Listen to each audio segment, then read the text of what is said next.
Ma'asyiral muslimin, ma'asyiral muslimat rahimani wa rahimakumullah.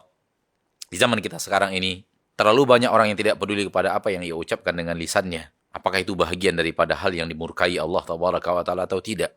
Manusia terlalu banyak melepaskan ucapan-ucapan yang pada akhirnya akan menyengsarakannya di akhirat. Ghibah, salah satu di antaranya. Menyebut sesuatu tentang saudara kita muslim dan muslimah, yang kalau sekiranya dia tahu kita membicarakan itu tentang dirinya, pasti dia tidak suka dan tidak senang. Pasti dia akan murka. Sebagaimana yang dikatakan oleh Nabi SAW, apa itu ghibah? Nabi mengatakan, dzikruka akhaka bima yakrah. Engkau berbicara sesuatu tentang saudaramu, sesuatu yang tidak dia sukai. Alangkah banyaknya di zaman kita sekarang, ma'asyiral muslimin, ma'asyiral muslimat.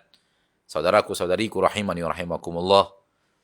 Orang yang menggibahi saudaranya, dan tidak peduli dengan ghibah yang keluar dari lisannya. Padahal Allah tabaraka wa ta'ala mengharamkan ghibah. Dan Allah turunkan ayat di dalam Al-Quran. وَلَا يَغْتَبْ بَعْضُكُمْ بَعْضًا. Dan jangan sebahagian kalian menggibahi sebahagian yang lain. Jangan sebahagian kalian menggibahi saudaranya. Dan ini bahagian daripada hal yang harus kita hentikan. Kalau kita ingin keselamatan kita di dunia dan di akhirat. Kalau kita inginkan keselamatan di akhirat, kita harus berhenti daripada ghibah. Dan Umar bin Abdul Aziz rahimahullahu ta'ala memberikan kepada kita tips, memberikan kepada kita nasihat yang kalau kita renungkan dan kita hayati dan kita amalkan, insya Allah menghalangi kita daripada mengeluarkan kata-kata yang mengandung ghibah.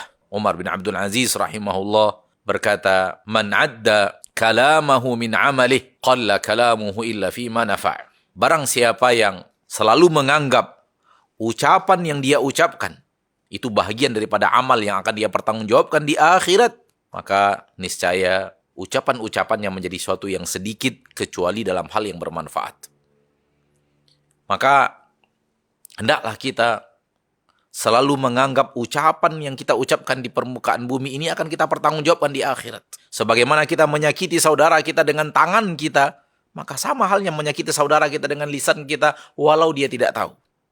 Namun Allah tidak akan membiarkannya hilang begitu saja. Allah akan membuat perhitungan kepada kita.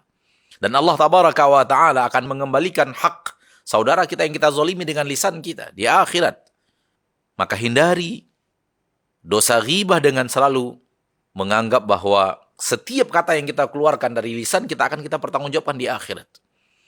Dan kalau ada yang terzolimi dari lisan itu, akan ada orang-orang yang menuntut hak yang dizolimi. Hak orang-orang yang terzolimi. Dan kita akan membayar itu dengan amal kita. Di dalam Al-Quran, surat Qaf, Allah tabaraka wa ta'ala berfirman, "Ma yalfidhu min qaul illa ladaihi raqibun atid."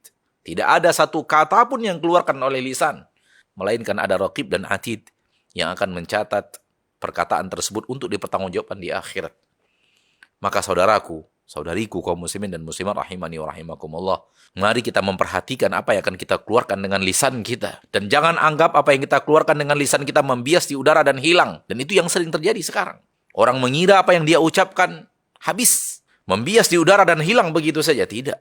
Tidak ada kata yang tidak tercatat. Tidak ada kalimat yang tidak ditulis oleh malaikat. Dan kalau di dalamnya terlalu banyak ghibah, terlalu banyak hal yang harus kita pertanggungjawabkan di akhirat. Dan terlalu banyak orang yang akan menuntut kita di akhirat. Yang akan kita bayar dengan amal saleh. Dengan ibadah-ibadah yang kita lakukan di permukaan bumi. Maka jangan biarkan ibadah-ibadah Anda diambil orang di akhirat dengan perhatian terhadap lisan kita. Jangan menyakiti saudara kita, terkhusus dalam ghibah ini. Wallahu ta'ala alam.